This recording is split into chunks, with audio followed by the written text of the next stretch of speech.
മേപ്പാടിയിൽ നിന്നും എസ് രാഗിൻ വിവരങ്ങളുമായി ചേരുന്നുണ്ട്. രാഗിൻ, ഏറ്റവും പുതിയ വിവരങ്ങൾ എങ്ങനെയാണ്?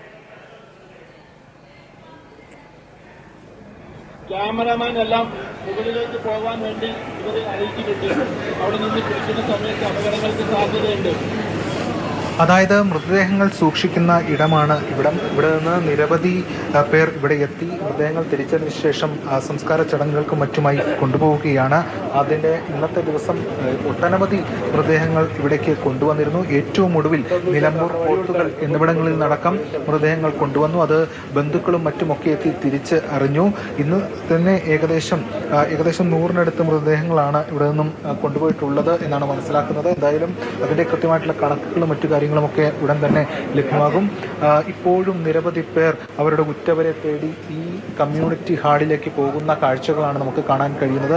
ഏവരുടെയും ആ ഉള്ളിലയ്ക്കുന്ന ഒരു കാഴ്ച നമുക്ക് ഇവിടെ കാണാൻ സാധിക്കുന്നു. എന്തായാലും വലിയ തോതിലുള്ള ഒരു നടുക്കം ഈ ദുരന്തം ഉണ്ടാക്കി. അതിനോടൊപ്പമാണ് ഈ ഉറ്റവർ നഷ്ടപ്പെട്ട അവസ്ഥ. നിങ്ങൾ എവിടെ നിന്നാണ്? എന്തായാലും അത്തരത്തിൽ ഒരു സങ്കട കാഴ്ച തന്നെയാണ് നമുക്ക് ഇവിടെ കാണാൻ സാധിക്കുന്നത്. നിരവധി പേർ ഇവിടെ എത്തുന്നു. അത്തരം കാര്യങ്ങളൊക്കെ തന്നെ ഇതുമായി ബന്ധപ്പെട്ട് ക്രമീകരിക്കുന്നു. ഉന്നത ഉദ്യോഗസ്ഥരും മറ്റ് ആളുകളും ഒക്കെ തന്നെ ഇവിടെയുണ്ട്. ഇവിടെ ആംബുലൻസുകളും പുറത്ത് സജ്ജമായി കിടക്കുന്നുണ്ട്. മറ്റ് ഓരോ സ്ഥലങ്ങളിലേക്കുമൊക്കെ കൊണ്ടുപോകുന്നതിനായിട്ടാണ് ഈ കാര്യങ്ങൾ ചെയ്യുന്നത്. അതിൻ്റെ കാര്യങ്ങളാണ് ഇപ്പോൾ ഏകോപിപ്പിച്ചുകൊണ്ടിരിക്കുന്നത്. ഇപ്പോഴും നിരവധി പേർ എത്തുന്നുണ്ട്.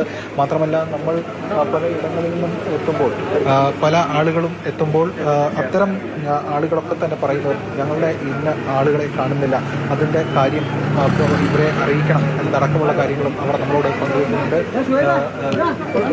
ഇതിൻ്റെ ഒരു കാഴ്ചയാണ് നമുക്ക് ഇവിടെ കാണാൻ സാധിക്കുന്നത്. ഇപ്പോഴും നിരവധി പേർ ഇവിടേക്ക് എത്തിക്കൊണ്ടിരിക്കുകയാണ്. എന്തായാലും മേപ്പാടി കമ്മ്യൂണിറ്റി ഹെൽത്ത് സെൻ്ററിലാണ് ഈ മൃതദേഹങ്ങളും മറ്റു കാര്യങ്ങളുമൊക്കെ സൂക്ഷിക്കുന്ന. പോസ്റ്റ്മോർട്ടത്തിന് ശേഷം ഇവിടേക്കാണ് കൊണ്ടുവരിക. അതോടൊപ്പം ഈ മറ്റ് കാര്യങ്ങൾ, അതായത് തൊട്ടപ്പുറത്ത് തന്നെ ദുരിതാശ്വാസ ക്യാമ്പുണ്ട്. കാരണം ഇനി ഇതിൻ്റെ ഉറ്റവരെ തിരിച്ചു കിട്ടിയിട്ടില്ല. മാത്രമല്ല പലരുടെയും വീടുകളൊക്കെ തന്നെ വെള്ളത്തിനും അതിനോടൊപ്പം ചെളിക്കുമൊക്കെ അടിയിലായിട്ടുണ്ട്. നേരത്തെ നമ്മളോട് സംസാരിച്ച ഒരു വ്യക്തി പറഞ്ഞത്, ഞാൻ എൻ്റെ വീടിൻ്റെ മുകളിൽ കയറി നിന്നുകൊണ്ടാണ് ഈ കാര്യങ്ങളൊക്കെ നോക്കിക്കണ്ടത്. അതിസുന്ദരമായൊരു പ്രദേശം ഒരു വലിയ സങ്കടമായിട്ടുള്ള ഒരു കാഴ്ചകളിലേക്ക് വഴിമാറുന്ന നിലയാണ് ഉണ്ടായിട്ടുള്ളത്. മാത്രമല്ല ഞങ്ങളുടെ ബന്ധുക്കളെ കണ്ടുകിട്ടിയിട്ടില്ല. അവർ പലരും മണ്ണിനടിയിലാണ്.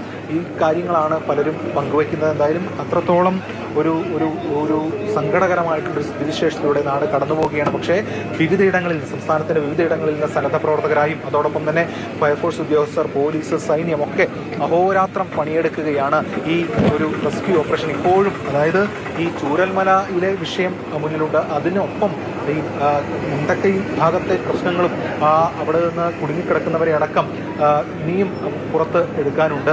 എന്തായാലും അത്തരം കാര്യങ്ങൾ ഉൾപ്പെടെ ഇപ്പോൾ പരിശോധിക്കുകയും അതിൻ്റെ നടപടിക്രമങ്ങളിലേക്കൊക്കെ പോവുകയും ചെയ്യുകയാണ്. എന്തായാലും ഇവിടെ ഈ മേപ്പാടി കമ്മ്യൂണിറ്റി ഹെൽത്ത് സെൻ്റർ കേന്ദ്രീകരിച്ചാണ് ഇപ്പോൾ പ്രധാനമായും ഇക്കാര്യങ്ങൾ ഏകോപിപ്പിക്കുന്നത്. അതോടൊപ്പം തന്നെ ഇവിടെ വിവിധ ആംബുലൻസുകളും മറ്റു കാര്യങ്ങളും ഒക്കെ സജ്ജീകരിച്ചുകൊണ്ട് മൃതദേഹങ്ങൾ കൊണ്ടുപോകുന്നതിന്റെ ഭാഗമായിട്ടുള്ള ക്രമീകരണങ്ങൾ ഒരുക്കിയിരിക്കുകയാണ്. ശരി, രാഗിനാണ് വിവരങ്ങൾ അവിടെ നിന്നും നൽകിയത്. മൃതദേഹങ്ങളൊക്കെ ഒരു നടപടികൾക്ക് ശേഷം കൊണ്ടുപോകുന്ന വേദനിപ്പിക്കുന്ന കാഴ്ചയാണ് അവിടെ നിന്നും കാണുന്നത്.